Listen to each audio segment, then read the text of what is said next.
Good morning, children. Today we are going to discuss about binding force. Binding force of antigen antibody reaction. Antibody reaction. Binding force of antigen antibody reaction. Okay, children.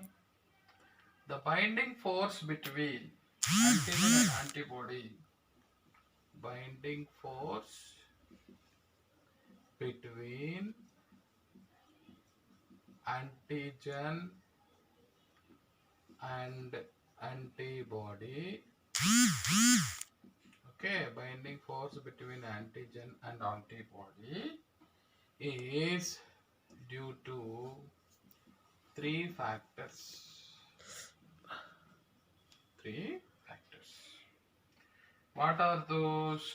Number one, closeness. Closeness between antigen and antibody. Closeness between antigen and antibody. Next, non-covalent bonds are intermolecules forces. Intermolecular forces. Next, third one, affinity of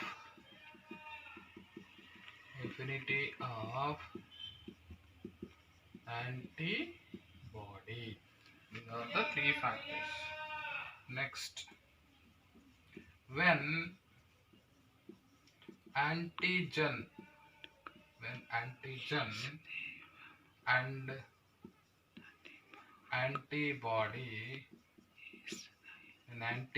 and antibody are closely fitted,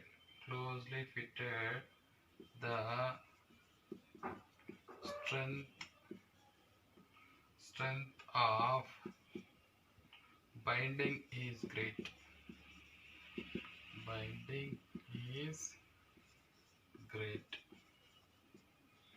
Okay, when they are next one, when they are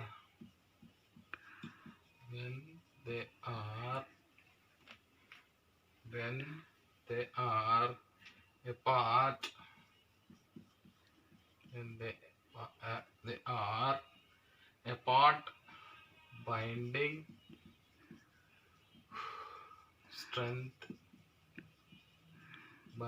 strength is low. The bonds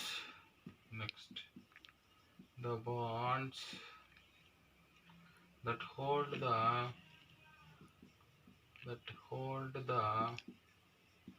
antigen to the antibody to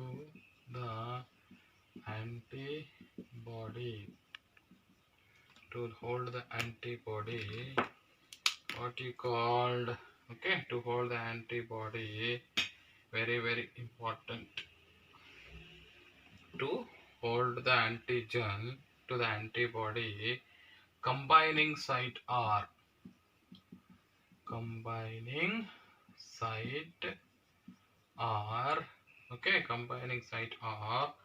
all, which one, non-covalent in nature. Okay, children. Next one, this includes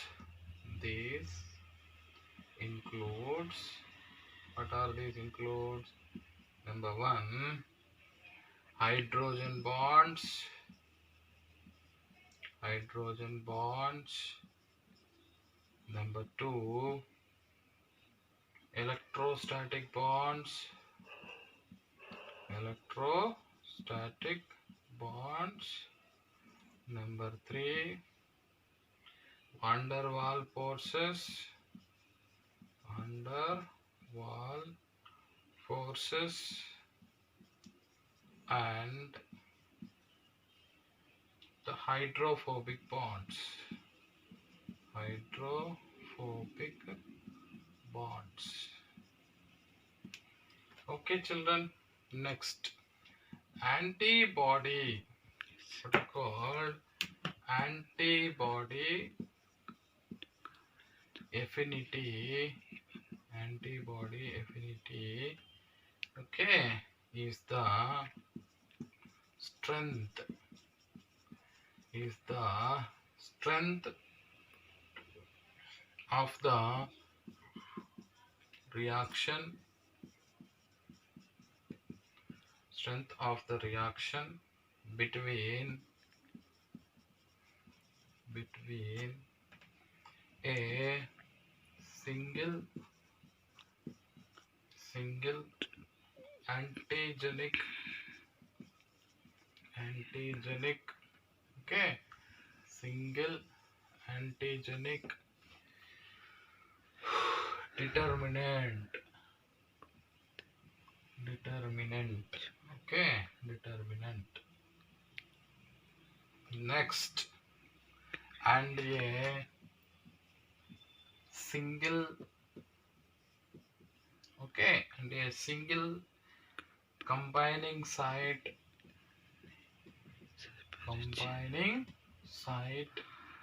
of or site on the, what is called, antibody.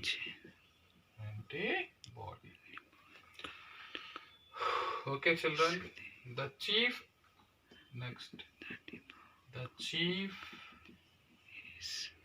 application of antigen, okay, antibody. The chief application of antibody reactions are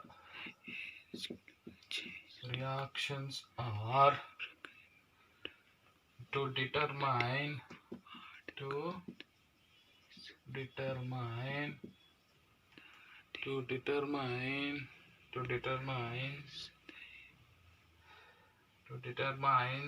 okay, very important, blood groups, to determine blood groups. Next, for transfusion,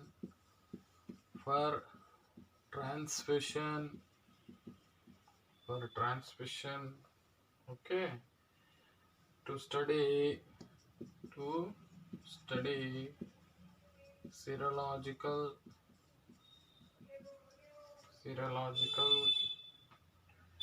ascertainment,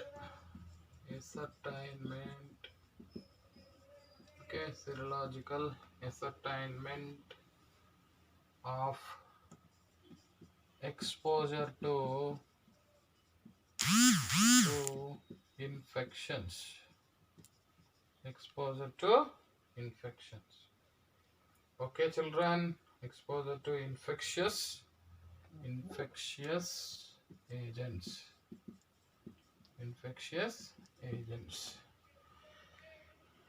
Okay, children, to develop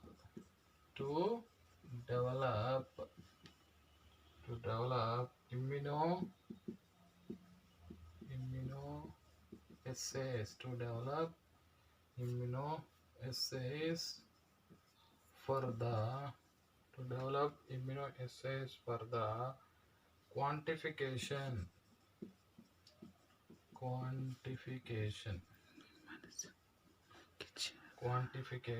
of various substances. various substances to detect the presence or absence of protein in serum and determine the and to determine the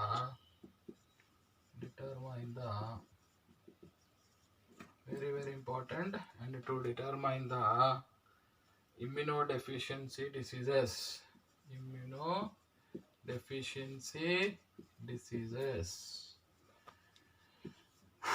immunodeficiency diseases. Okay, children, to determine the which one, the characters, to determine the characters. Okay, to determine the characters of the which one, immunodeficiency diseases. Okay, children, we are discussing binding force of antigen antibody. How this antigen going to bind to antibody and how this attachment is going on. That is why we are discussing.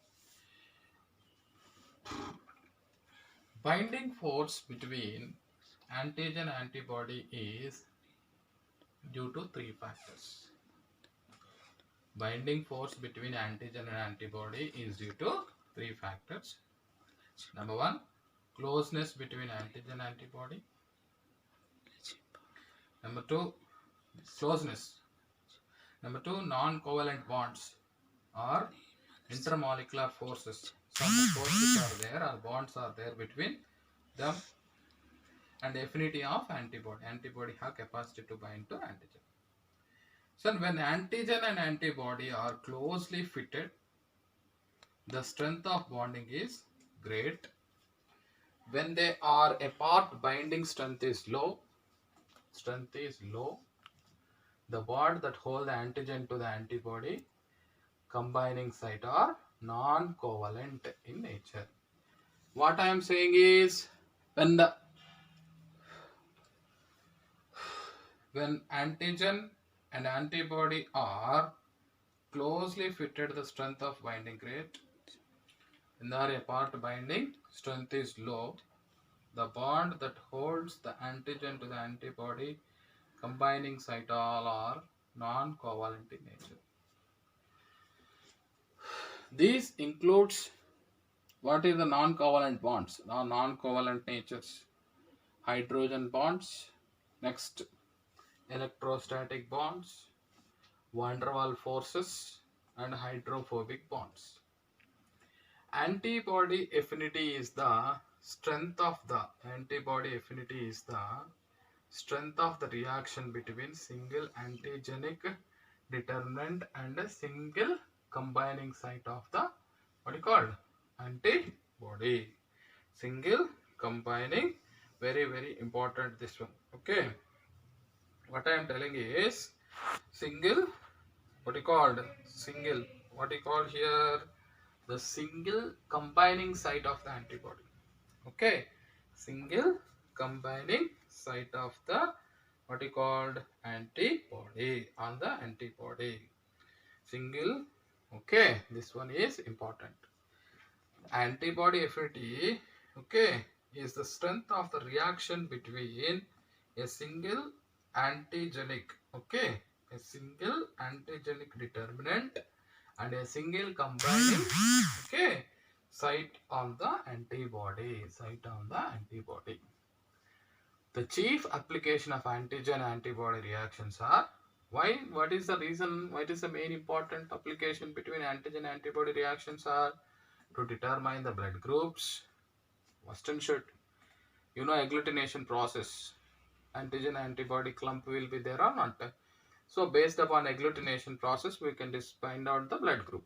To determine the blood groups for transfusion, to study serological ascertainment of exposure to infections, how the person is infection and how the antibodies are reacting with those antigens, infectious agents, to develop immune assay for the quantification, what do you call, for the quantification of various substances to detect the presence or absence of protein in serum, and determine the characteristics of the immunodeficiency disease, AIDS, like AIDS diseases. Okay, such kind of immuno, ID means here what? Here ID means immunodeficiency diseases. Okay, children, once again listen carefully. Binding force of antigen antibody reactions we are discussing. Binding force between antigen antibody is due to three factors: closeness between antigen and antibody, non-covalent bonds are intermolecular forces, affinity of antibody, like this. When antigen and antibody are closely fixed, the strength of binding is great. When they are apart, binding strength is low. That time what will happen? Non-covalent in nature. The bonds that hold the antigen to the antibody combining site all are non-covalent when low. What are the non-covalents related? This includes hydrogen bonds, electrostatic bonds, van der Waals forces, and hydrophobic bonds. Antibody affinity is the strength of the reaction between a single antigenic determinant and a single combining site of antibody. Antigenic determinant and a combining site of antibody.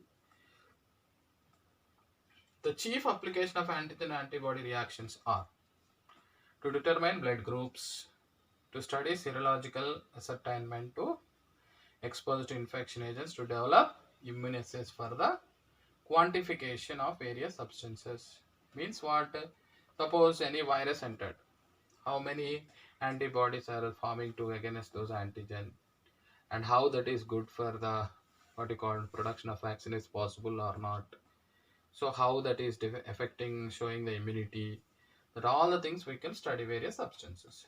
Next, to detect the presence or absence of protein in serum and to determine the characteristics of the immunodeficiency diseases.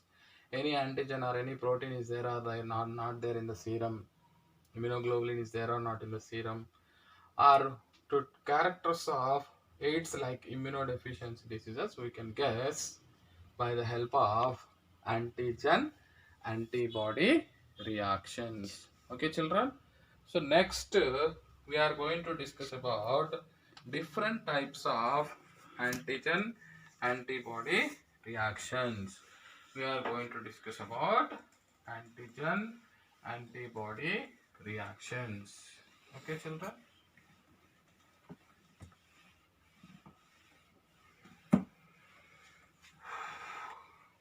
Antigen antibody reactions we are discussing.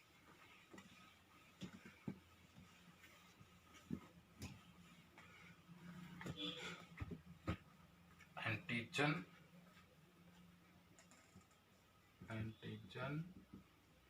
antibody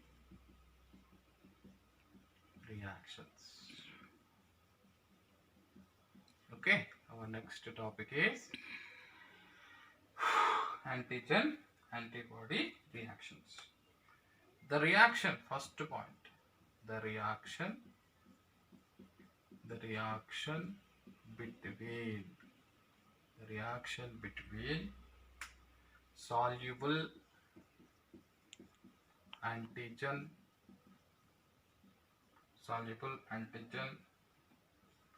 and antibody leads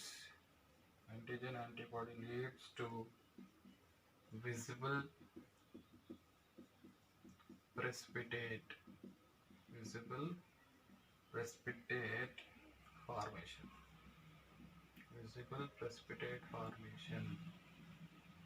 Which is called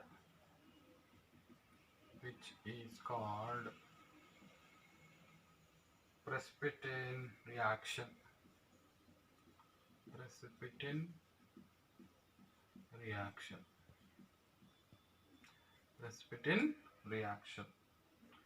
So antibodies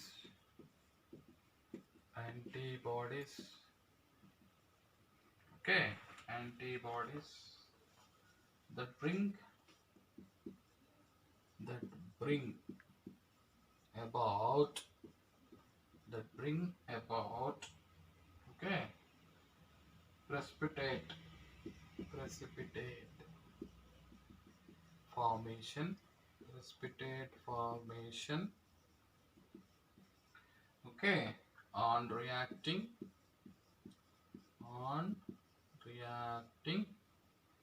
with antigens are called as precipitants. Okay, whenever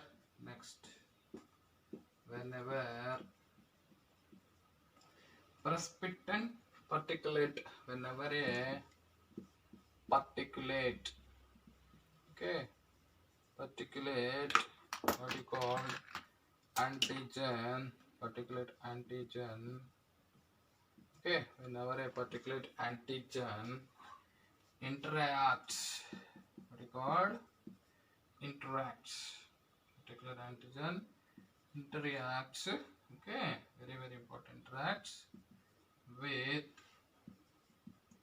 its antibody,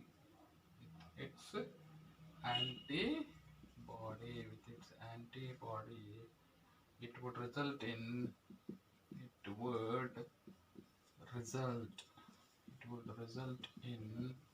what? Clumping, okay, precipitate, what he called, it would result in clumping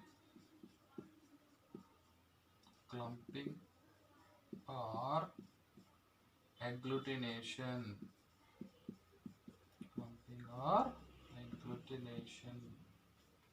reaction,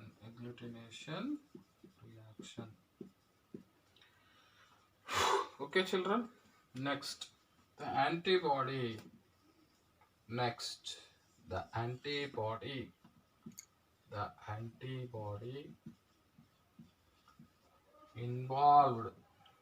antibody involved in bringing about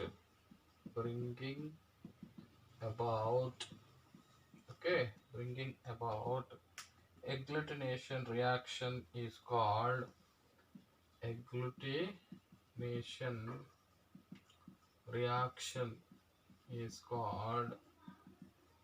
what do you call agglutination reaction is called agglutinin. This is important. Next,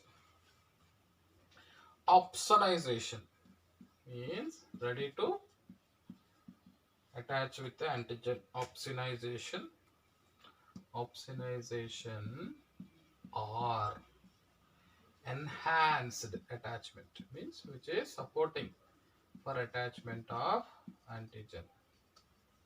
Enhanced attachment, okay, is the process okay, by which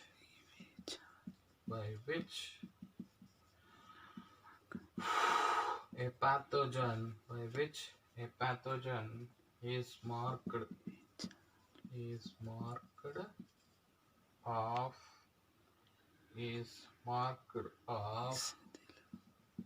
ingestion and destruction by a phagocyte. You know phagocytes?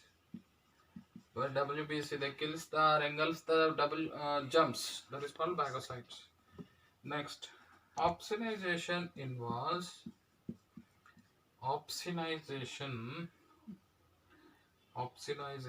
what you call opsonization involves the binding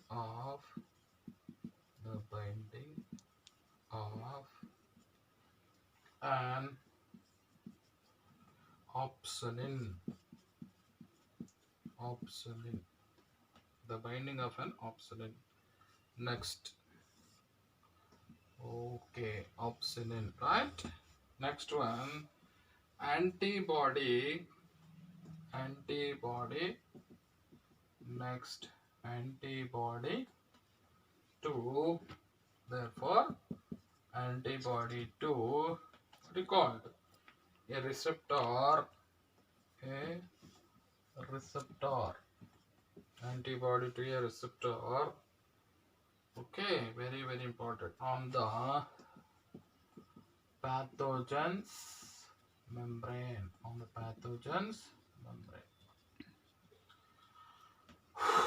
Next one. Phagocytes are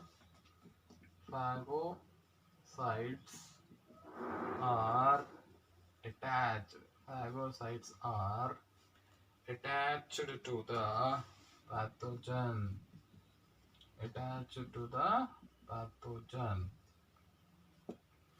Next, so opsonization. What do you call opsonization? Opsonization is a process in which okay, pathogens are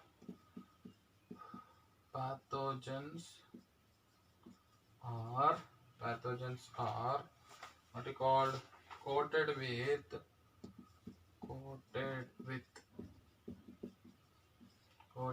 a substance called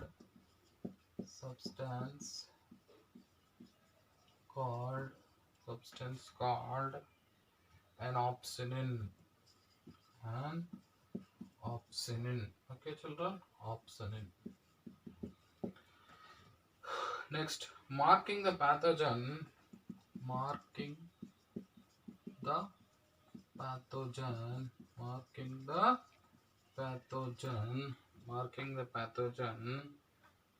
Out for destruction.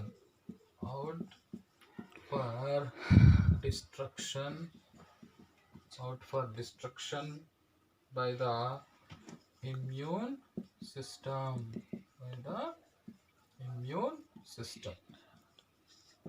Okay, children, by the immune system. This results in what do you call? This results in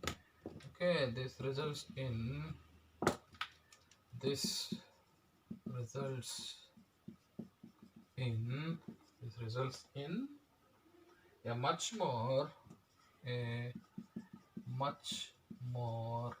okay efficient phagocytosis.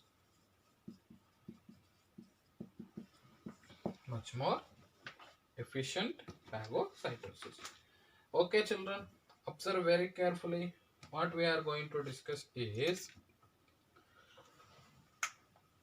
antigen antibody reactions. The reaction between soluble antigen antibody leads to which one? Visible precipitate. You know precipitation. So in chemical reactions in chemistry labs you will see precipitate reactions like that. Precipitate formation will be there between antigen and antibody or togetherly antigen and antibody togetherly forms the precipitation, which is called precipitin reaction, where the precipitation is forming because of antigen antibody. That reaction is called precipitin reaction. Antibodies that bring about the precipitate about precipitate formation or reacting with antigens are called precipitants. So antibodies which are reacting with antigen forming the precipitate, they are called precipitants. What are called? Precipitants. Whenever a particular antigen interact with its antibodies, whenever a particular antigen interacts with its antibody, whenever a particular antigen interacts with its antibody, it would result combining or agglutination reaction. So, particular antigen interacts with the particular antibody, what will happen? Clumping or agglutination reaction. The antibody involved bringing about agglutination reaction is called agglutinin. Here what? Precipitants. Here what? Agglutinin. So, clumping reaction. Okay. Opsonization. Next one, opsonization or enhanced attachment. In this process, by which a pathogen is marked off ingestion and destruction by a phagocyte. So, pathogen is marked off ingestion and destruction by a phagocyte. So, opsonization involves the binding of an opsin, then antibody to a receptor of the pathogenic membrane. So, the antibody will go and bind to the pathogen membrane. Then phagocytes are attached to the pathogen. So, what will happen? Phagocytes will be attached. So, opsonization is a process in which pathogens are coated with a substance called, what is called? Opsinin. Pathogens, which one? Pathogens are coated with a substance called an opsinin, marking the pathogen out for destruction by a immune response. So, the what is called, when they marked with the pathogen coated with opsinin, the antibodies or phagocytes will bind there and destruction of pathogen will be takes place, marking the pathogen out for destruction by the immune system. This results in the much more efficient, what is called, phagocytosis, marking the pathogen out for destruction, the immune destruction by immune system. This results much more efficient phagocytosis. Okay, children. So, like this, opsonization and what is called agglutination, precipitation reactions will be there in the what is called immunity. Tomorrow we will discuss with neutralization.